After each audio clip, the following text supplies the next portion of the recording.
the great cities of the world, few are as complex and crowded as New York, a teeming metropolis where more than 8 million people like yourself live, work, and play together.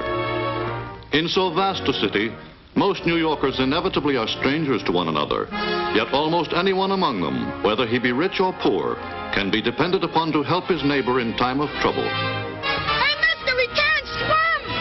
Help! Help! Help! Help! Every hour of every day, somewhere in New York, an accident of some kind occurs. And whoever the victim may be, whatever his race, creed, or color, when a human life is in danger, total strangers rush to his aid.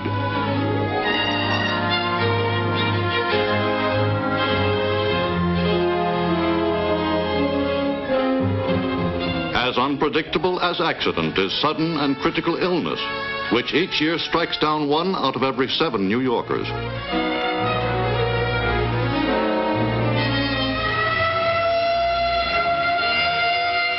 In such an emergency, effective help must come not from bystanders, but from one of New York City's 86 voluntary hospitals.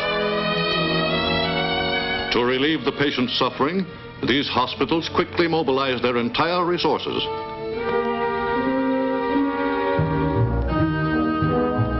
Doctors and nurses with years of training and experience behind them stand always ready to save the patient's life. Backing them up in their fight to restore the patient to health are highly skilled technicians working in up-to-date laboratories with complicated equipment. All of this must be maintained at increasing expense by the city's voluntary hospitals.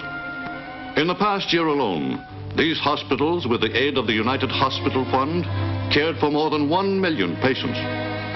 Although you may never have a chance to answer personally a stricken neighbor's call for help, you can take part in saving a life by responding generously to the appeal of the United Hospital Fund.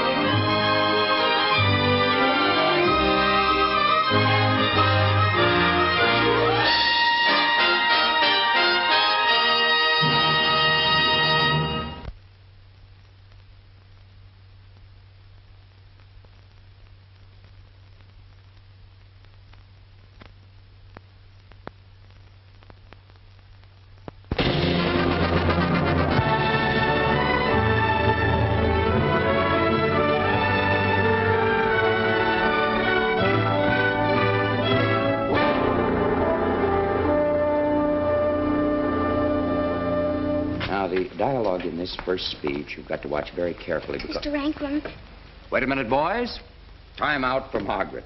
Mr. Rankrum, do you think I could have the afternoon off? Well, the first day of shooting and you want to quit? Is it important? Oh, it's very important. A friend of mine is sick. And this is the first day that they'll let me see her. What's wrong? Infantile paralysis. That might have been me.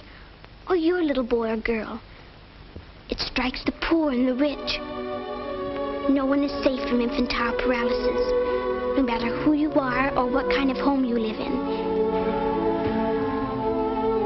With all my money, what could I have done for my child without the help of the National Foundation for Infantile Paralysis?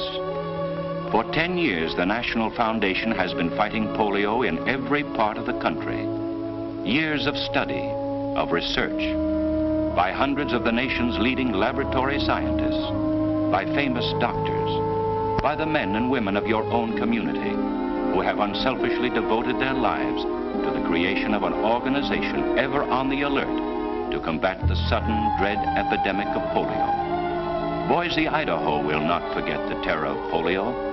It struck there this past summer, and within a few hours, the National Foundation, with every modern scientific aid, answered the call for help. Wilmington, Delaware suffered. So did Omaha, Nebraska, and Akron, Ohio. What about your town? What about your child? Your loved ones? They could be next, you know. You and I and all of us must fight infantile paralysis. And the only way that we can do it is with our dimes, quarters, and dollars. Fighting infantile paralysis costs a lot of money. But it'll help her, and thousands of other children like her to walk again. Please give. Give whatever you can. And whatever you give, some child somewhere will thank you. Please give now.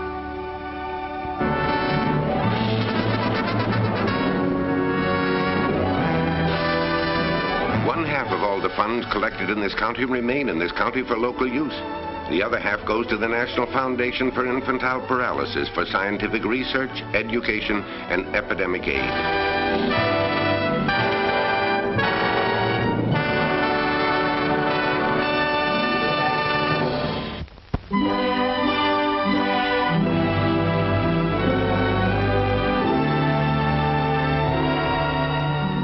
This is an appeal to high school seniors and graduates who want something more out of life than just a job.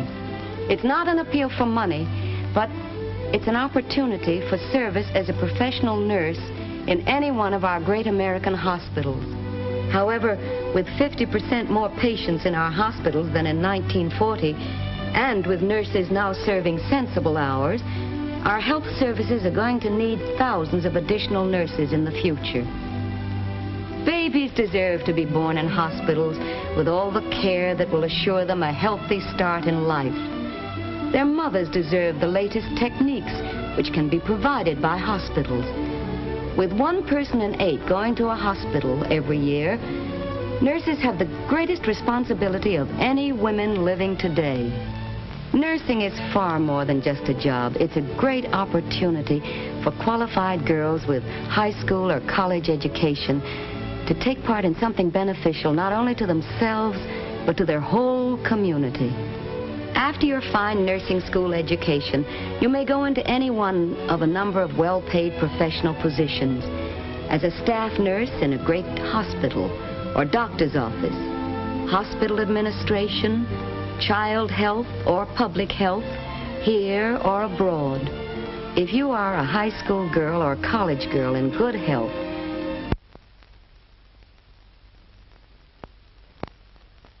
ladies and gentlemen, somehow you don't associate pain and suffering with childhood. And yet the most fearful things do strike at youngsters. But the worst crippling disease that medicine knows is rheumatic fever and rheumatic heart disease. Twice as many children die from this cause than from any other. Because there are so few facilities for studying it, science has as yet found no specific cure. Now, this is a disease that strikes most heavily at the poor. So there isn't enough money to do what should be done. But you can't explain that to a child. Right this minute, there are 7 million Americans suffering from this disease.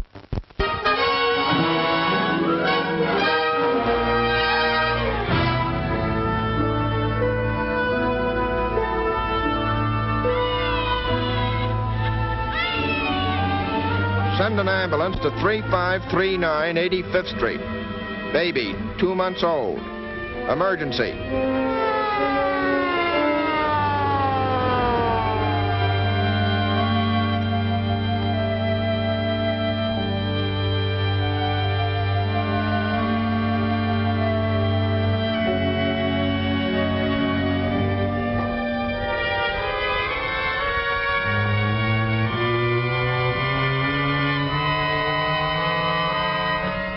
Every hour of every day throughout the year, someone in New York City is suddenly stricken with serious illness or gravely injured in an accident. In such emergencies, suffering is relieved and often life is saved through treatment promptly given one of the 89 voluntary hospitals located throughout the city. In the wards and clinics of these privately supported hospitals, each year more than 1 million New Yorkers of every race and creed are treated, nearly half of them at less than cost or entirely free of charge. But expenditures for technical equipment and for essential foods and medicines have risen sharply, along with the cost of maintaining skilled staffs of doctors and nurses. Thus, to continue serving the sick and the injured, New York's hospitals need your financial support. Without it, some of them may be forced to close. Among those who will urgently need the care of a volunteer hospital this year maybe your next-door neighbor, a member of your own family, perhaps even you yourself.